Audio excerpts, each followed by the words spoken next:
Welcome to the Flight Club Podcast, a woman's guide to leaning out. We give you a behind-the-scenes look at business launch and growth through the stories of successful female entrepreneurs. Here's your host, Felina Hansen, founder and CEO of Hera Hub.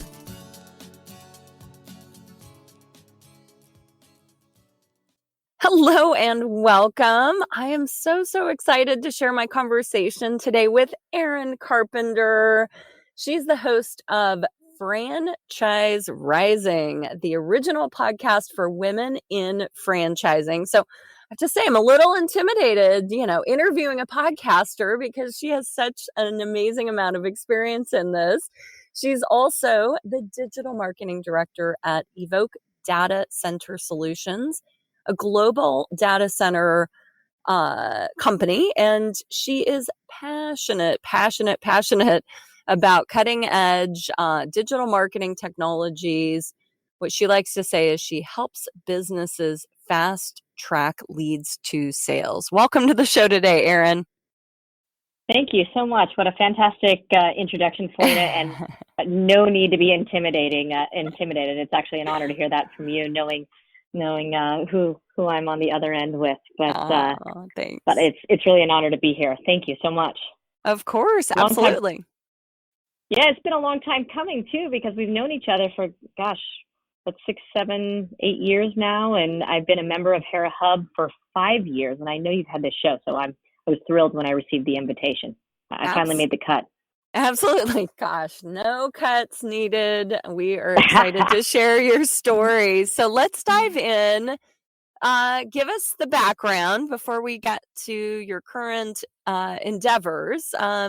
Where are you from? Where'd you go to school? All that good stuff. And then take us along your career path.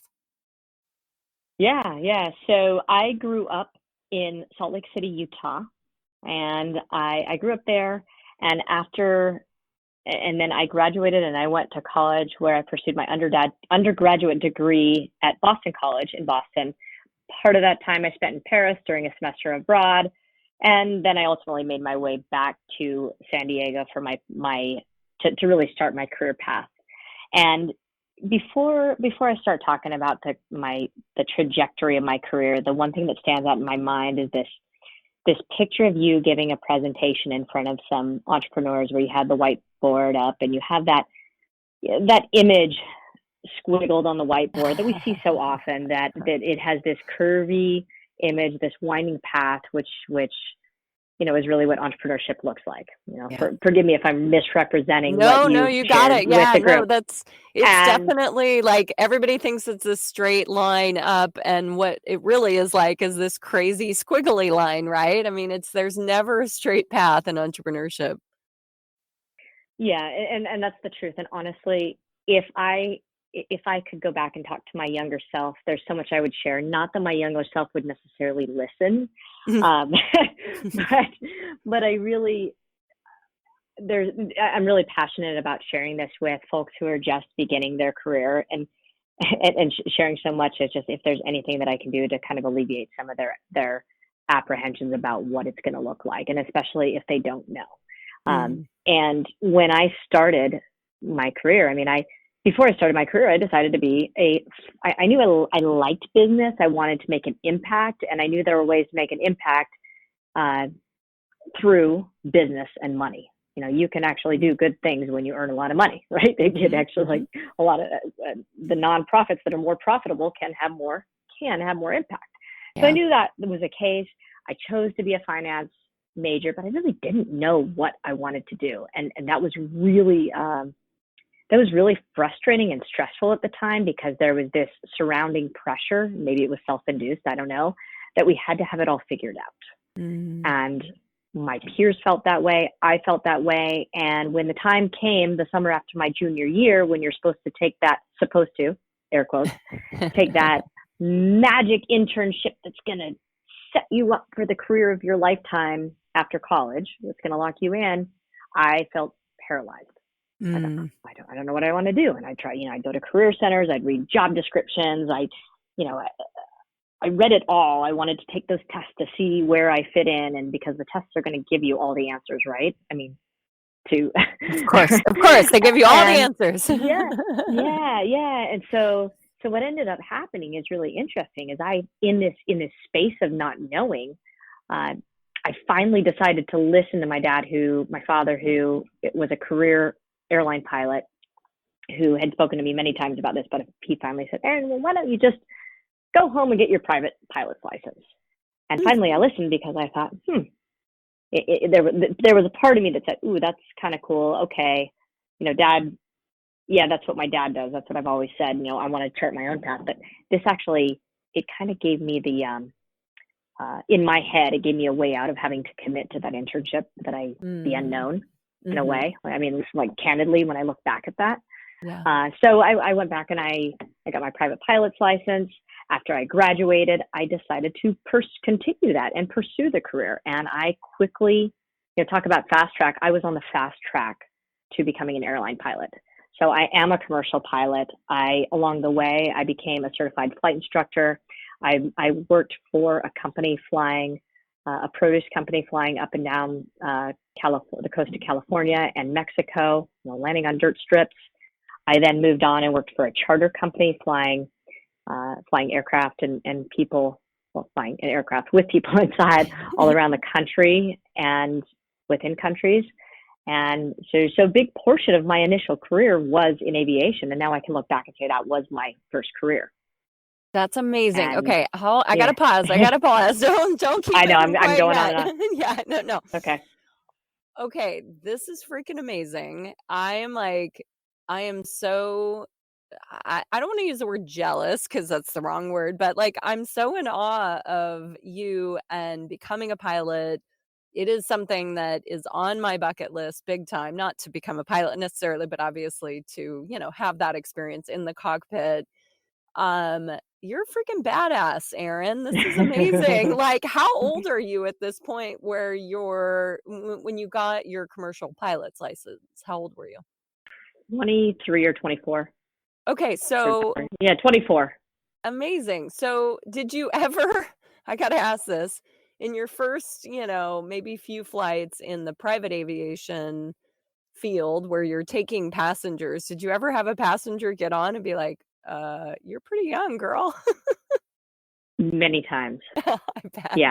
Yeah, many times they got on, and I'm sure a lot of thoughts were going through their head. And most of the time they also knew the captain, and I think they felt, well, hopefully they felt okay. But but yeah, I did hear those comments. I did. That's awesome. Especially when I had to put a booster under me sometimes to see over the dash.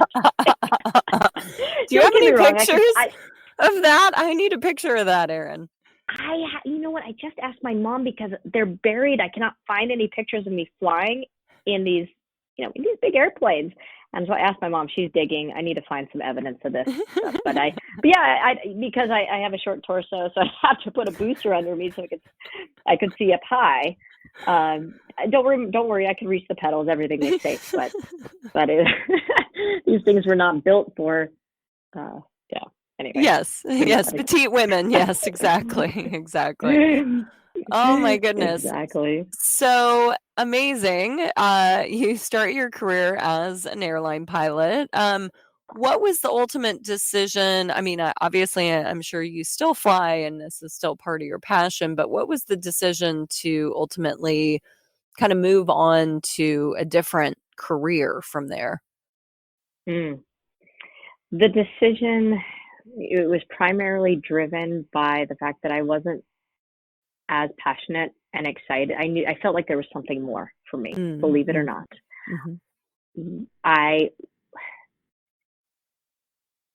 It's glamorous on one hand, and on the other hand, there were aspects of it that were just not exciting to me. So when you get to a certain level of flying, there's a certain deal of routine that is just that. It's routine. It's checklist oriented. I mean, of course, you have to be prepared for emergencies and those situations. You always have to be on your toes. But for the most part, you take off, you program in the route and the flight. I mean, think about your car and your GPS, and you put autopilot on, and it goes. And so you're sitting in the cockpit for 4 or 5 hours, and, changing frequencies and monitoring things, and that's it. I mean, I don't mean to oversimplify. Yeah, it, but yeah. I would spend that time, honestly, and there were a couple of captains that I would fly with, and we would brainstorm business ideas. So I'd be sitting there and I'd have these visions of all these companies. And I remember one captain telling me, Erin, because you shouldn't be up here. He said, one of these days you're going to be in the back of the plane. We're but that was a nice compliment to him. But we literally would be coming up with business ideas. So there was an entrepreneurial drive in me from day one, and I just it wasn't satisfying me in that way. It wasn't as gratifying. You land in these places, and we went to Cabo twice around Thanksgiving. I was on the airport, I was on the runway, and then I turned around and went back. Never left the airports. It's not, you might be traveling the world, but you're not necessarily seeing that. So really, ultimately, I had to really sit back and think, and this was really scary for me at the time, because I had invested so much time and money in it, and I was on this great, phenomenal career track that a lot of people envied. And honestly, now, my dad still reminds me of this. Erin, had you stuck with it, you'd be a captain of a 777 by now, because there's a massive pilot shortage right now. So I knew that was coming. So there was a tremendous amount of guilt in my mind. I had this split feeling of, gosh, it's not really what I want, but I'm in a great position. So ultimately, I had to take that leap of faith. I made the decision to stop, and I found an opportunity in business, still not knowing where in business I would land ultimately. And I don't think you're ever ultimately there. But I didn't know where to go next. And that was really, the main turning point. Yeah. Yeah. So where did you go next? I briefly worked within the charter department of this charter company, and then I went to a company called Arrowhead General Insurance, and I was a business analyst there. I'm fairly analytical, as you know about me, Yeah. and so just being numbers driven, and now I know so much more. But that's where I started. So I had an opportunity there. I worked there for a little while, and I knew there was still something more. Wasn't sure what, so I decided to go back to business school, and I went to San Diego State, and I majored in entrepreneurship.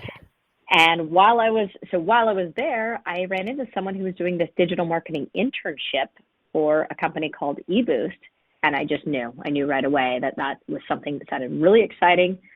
I wanted to learn about digital marketing, and while I was in business school, I pursued that internship, and that's where I got a real high-level overview of a lot of the different areas of digital marketing, and so I got a lot of exposure to that, and that was really the entry point into this world of digital marketing, where I live right now. Mm-hmm. Yeah, absolutely. And you did some really interesting internships along the way. I'm assuming maybe as part of your MBA program, you worked with an organization called Emeth worldwide, working with Shabbat organizational structure and system development. Do you mind talking about that? That sounds really interesting. Yeah. Have you, if you ever read Emeth by Michael Gerber? Oh yeah. It's it's a Bible for entrepreneurs. Exactly. So I was helping one of the facilitators with a program, with a program designing those organizational systems. So as an intern, I was helping to implement that, and so that was that. And I've read his books, and I'm an avid reader of all things business, marketing, you name it. I mean, I'm a listener of podcasts. That's how I learn. That's how in my mind, that's how we grow. Or one of the ways. Yeah, absolutely. So let's go to eBoost. Let's talk about some of the work you did at eBoost, and then let's talk about your lean out moment, so to speak. Okay, so when I did an internship, and then also pursued some contract work with eBoost Consulting, and their internship really gave me the foundational experience in SEO, social media, PPC, even website conversion.design. So it was a really, really great foundational experience. We worked with client work. I got some great experience in processes and just really the fundamentals of how this all works. So, I mean, that was tremendous and has really served me well now as an entrepreneur and an intrapreneur. And it was just really a great launching point. And I knew I had that entrepreneurial drive, so I was really just soaking up everything that I could with that experience to move on. That's great. And then from there, you launched your company, Hidden Peak Interactive. Talk about some of the work, types of clients you worked with, or work with, I should say, under that brand, Hidden Peak. Yeah, so we started with Hidden Peak. I started off doing a variety of digital marketing, providing a variety of digital marketing consulting activities, and also knew that I needed to focus. And so that kind of evolved into an inbound marketing agency.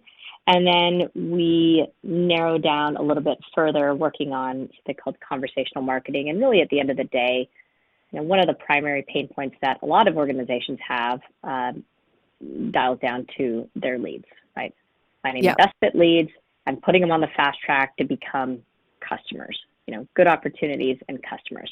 So some of the companies that we've worked with include, manufacturing, some franchising, franchise companies, some consulting, really just a broad base of industries, but more along the companies that have bigger deal sizes where the sales cycle is a little bit longer. So nothing transactional, nothing e-com, short cycle B2C, so none of that. Yeah, absolutely. So I want to define a few of these things if our listeners aren't, hip on the marketing lingo, so to speak. So inbound marketing, just in the simplest terms possible, Erin, how do you define that? Yeah, so inbound marketing is basically the kind of marketing that helps. If you take your ideal customer, if you think about the way we all buy these days, we're out there hunting and we're looking for information to help us feel good about our buying decision.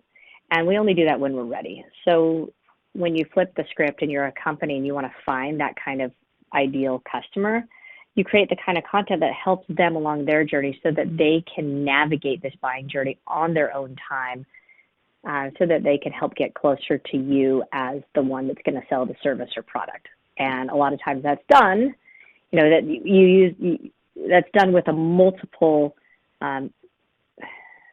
with multiple strategies. It's usually involves some content, some SEO, because they have to be able to find you. Once they find you, you have to create the kind of content that's going to help them progress their buying decision. Mm-hmm. You need, it's inbound marketing is helping to serve buyers in the way that they want to be sold to, as opposed to the opposite would be the outbound cold call method, where you're just kind of, you spray and pray or pick up the phone and call and just dialing and the push marketing where you're getting yourself in front of them and just hoping that you're hitting them at the right time. Yeah.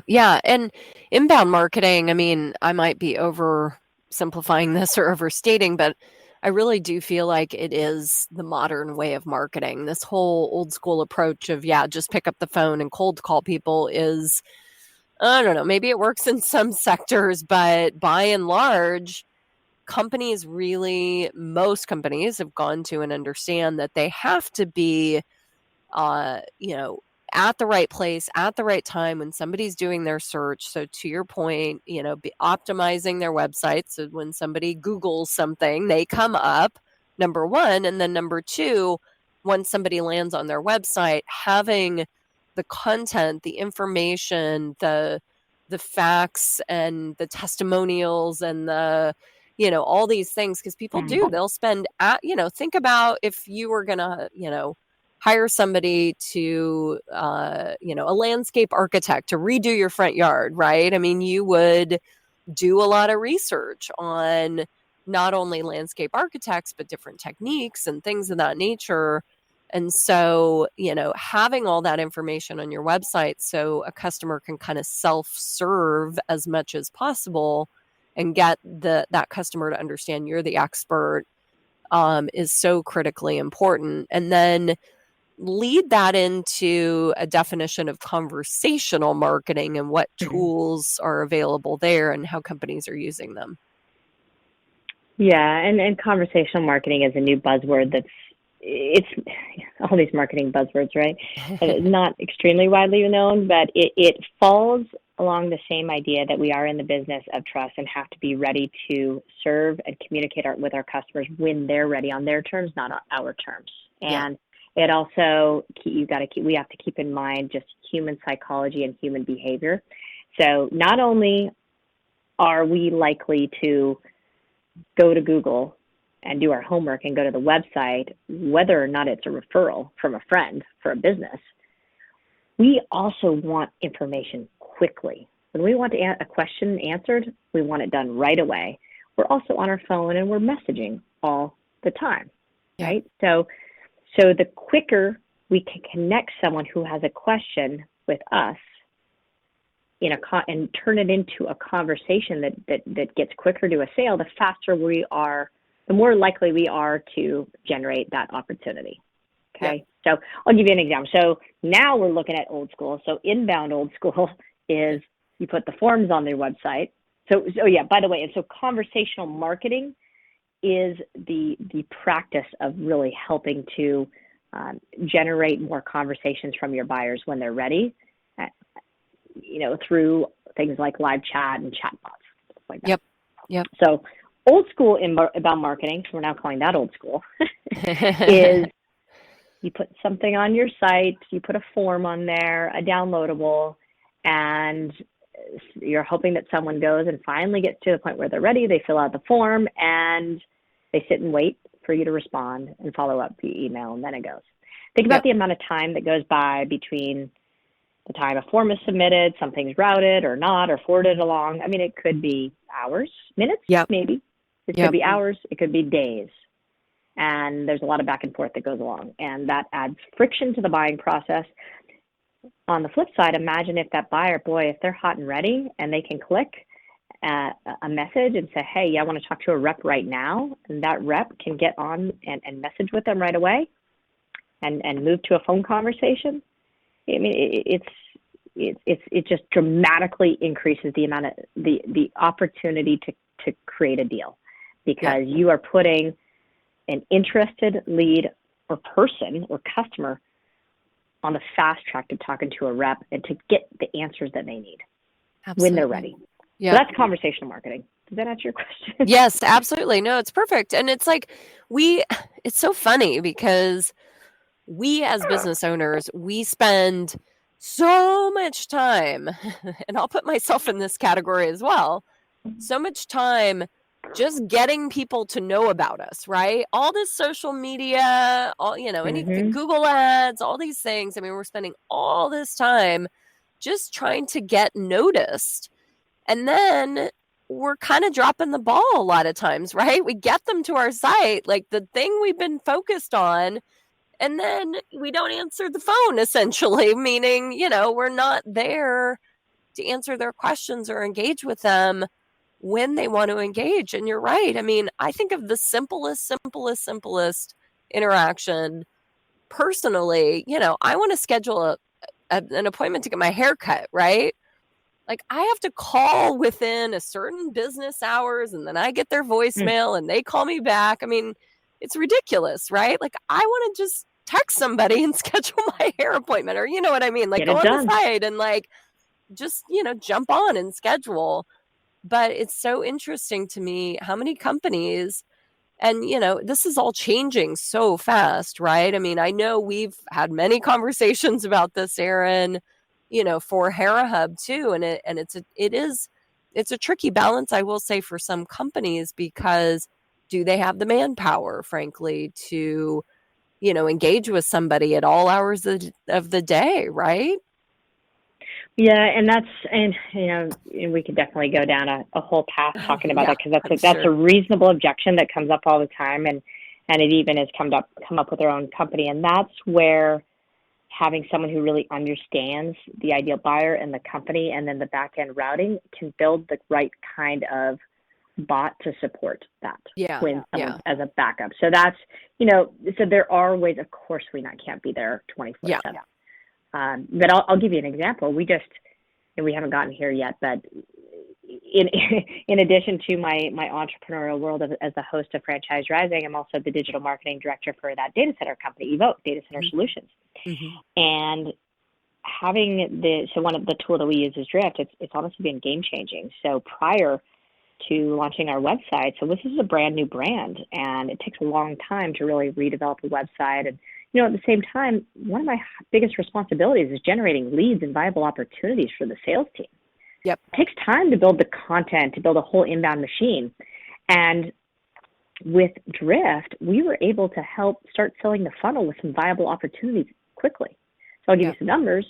I mean, we're talking 5-figure opportunities that within 10 to 15 minutes went from a visitor on the website to on a rep's calendar, on the phone with a rep, a viable opportunity. That's huge in terms of dollars. That's huge. And so now you talk about the manpower needed. So some of the things that hadn't been fully developed were in the support realm. So who ended up fielding a lot of those were me and someone else. So we'd have customers come on and start asking questions. Well, we just really relaunched our new website, and along with that, I actually built out some new bots that tap into a knowledge base. The bot is now handling, around a dozen inquiries per day, totally self-serving. It's totally automated, and I have some things set up so that if the bot doesn't serve them, there's a backup and they can ask to talk to a person. But it's totally changed things. So you can't. So there are ways around it. But that whole thing, that's all conversational marketing. It's the definition in my mind of a good website, and now even a well-designed chatbot system, whatever you call it, is, can my leads and customers find what they're looking for and find it quickly? And as much as we as companies think that everyone wants to get on the phone and talk to us as a person, there are times in the transaction when they don't. They just want a quick answer. They don't really care if it's a chatbot. So let's give them the option for either. Anyway. I love it. I love it. So important and so evolving all the time. I mean, it's an exciting area because we know this is going to continue to scale. I mean, it just is. And as AI technologies get smarter, and they're learning as, these platforms like Drift grow, it's going to get easier and easier, and they're going to get smarter and smarter. So, all right, we'll step aside from computers taking over the world. Let's go over to Franchise Rising, your podcast. Talk about this. Talk about the types of people that you're interviewing on your podcast, the stories you're telling, and then anything you want to share of what you're seeing in the franchise industry for women specifically. I can talk about that. So Franchise Rising it's a podcast, ultimately a resource for current and prospective female franchisees. So anyone who might be a franchisee who's a woman or someone who's considering becoming a business owner, considering business ownership and franchising, and has a lot of questions. And so the whole objective of this show and then ultimately the website is to really help be and more of an unbiased resource. Because one of the things I discovered when I started this journey a couple of years ago is there was so much information out there, but like many resources along the web, they're biased and they're lead gen focused. They just want to get your information and get you on the phone with a broker or someone else who's going to pitch you, or you're going to get bombarded by emails and phone calls, and no one wants that. So Seriously. The whole goal of this was just to become a phenomenal resource. And the kinds of people that I interview are really female franchisees, experts in the industry, and then also some franchisors. We really lean heavily on the female franchisees because all of us love to hear the experiences of someone who's done it. And we're getting some wonderful women to tell those passionate stories. And honestly, it's really incredible to hear how transparent some of them are about their experience is good, bad, and ugly. And I'm not looking to say that franchising is for everyone. And in fact, this is another reason for this podcast is, hey, if this is not for you, maybe you'll better understand that and go a different direction, and that's okay too. Yeah. So those are some of the women the people that I interview. We actually have some male guests. So I also think that's important. And really, the goal is to be informative. The goal is also to help encourage more diversity and inclusion in this industry. And when I started this, I'm not sure what the numbers are now, but there were less than 20% of franchisees were women. Yeah. And what really inspired this is one of the people who you're going to actually see in the early new year with the release of a bunch of new shows, Rebecca Monet from Zoracle Profiles. Yeah. So she's an industry, extremely knowledgeable, been in the industry forever, and has a lot of data around franchisees and performance and profiles. And she's the one who shared some of this data with me that less than 20% of franchisees are women. And yet, of those women, with her massive amounts of data, and this is not qualitative, these are numbers, they outperform the male equivalents by 60%, something. No, 60% of them are top performers. 60% of the top performers are women. Hold on, let me back up.